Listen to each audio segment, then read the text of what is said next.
Mr. Speaker, I rise in strong opposition to this bill. Let me first point out the irony that we are considering this bill what could be a matter of days before we will vote on the administration's request for trade promotion authority. Last month, President Obama said in his speech at Nike, and I quote, which is right here, critics warn that parts of this deal, the Trans-Pacific Partnership, would undermine American regulation, food safety, worker safety, even financial regulations. They are making this stuff up, he said. This is not true, he said. No trade agreement is going to force us to change our laws. Country of origin labeling was passed by the Senate, passed by the House. It is the law of the land. And yet today the House of Representatives is getting ready to repeal country of origin labeling. Why? Because the World Trade Organization ruled against it. A trade agreement ruled against it. Contrary to what the President has said, trade agreements have a direct effect on our sovereignty. They have the ability to uproot domestic laws here in the United States. Members and the public need to know what we are opening ourselves up to when we sign these trade agreements.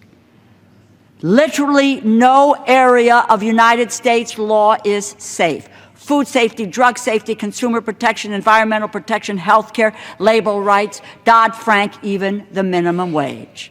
In fact, today's trade agreements, including the TPP, go further than the WTO rules. They allow challenges to U.S. laws not only by governments, but also by foreign and domestic multinational corporations who can circumvent U.S. courts and seek a remedy in an independent tribunal. Today, the casualty is country of origin labeling. I was a conferee on the Farm Bill in 2008 with my colleague, the ranking member, Mr. Peterson.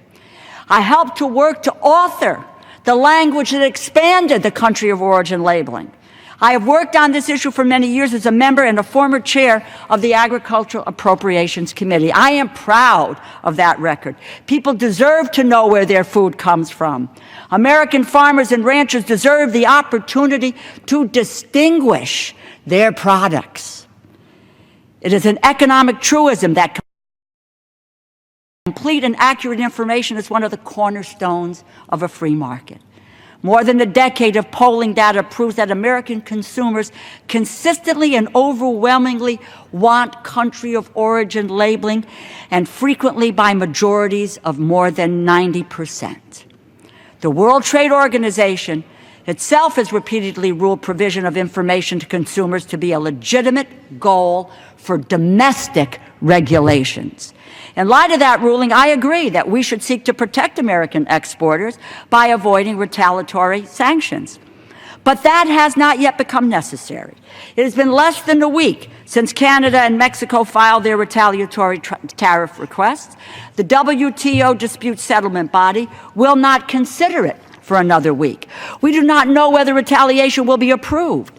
Canada and Mexico have asked for $3 billion, but they must prove that they have been harmed, and that could be difficult. A study by Dr. Robert Taylor of Auburn University found that in the case of Canada, cool had no significant negative impact on either imports of cattle or the price of imported cattle relative to domestic cattle. Instead, Dr. Taylor concluded, the decrease in exports was likely the result of the global recession and a weak recovery.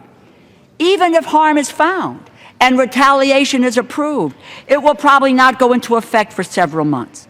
There is plenty of time to look for a reasonable resolution, as we have done previously. More than 60 other countries have mandatory labeling requirements. So it seems there is a scope to find an acceptable way forward without compromising U.S. sovereignty. It is much too early for outright appeal, but that is what this bill does. Indeed, it is unprecedented for Congress to intervene so early in the WTO process. Moreover, this bill goes well beyond the scope of the WTO ruling.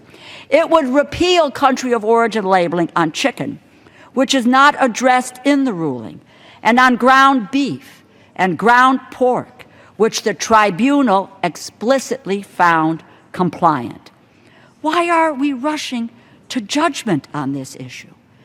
I'm forced to conclude that this bill is, in fact, a veiled attempt by the meatpacking industry to deny consumers their right to know where their meat and poultry is coming from. Is it coming from China? Is it coming from Australia? Is it coming from New Zealand? Where is it coming from?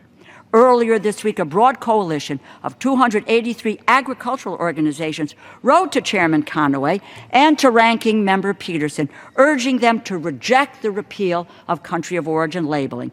Farmers, rural advocates, faith groups, environmentalists, labor unions, farm workers, manufacturers, consumer groups all oppose this ill-conceived and premature repeal. Why are we not listening to them? 30 seconds? Give the gentlelady an additional minute. Thank you. Gentlelady is recognized for a minute. As I mentioned at the outset, the context for this bill is a failure of U.S. trade policy.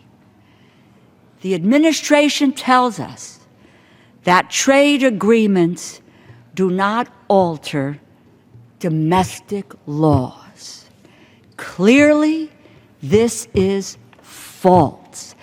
And I admonish my colleagues on both sides of the aisle, beware of the road that you go down today. Beware of a trade agreement that puts American sovereignty at risk. I hope that members will bear that in mind, and in that context, as we vote on this bill today, and in addition to that, when we come to debate the Trans-Pacific Partnership Agreement and grant fast-track authority on that agreement. In the meantime, I urge my colleagues to oppose this bill.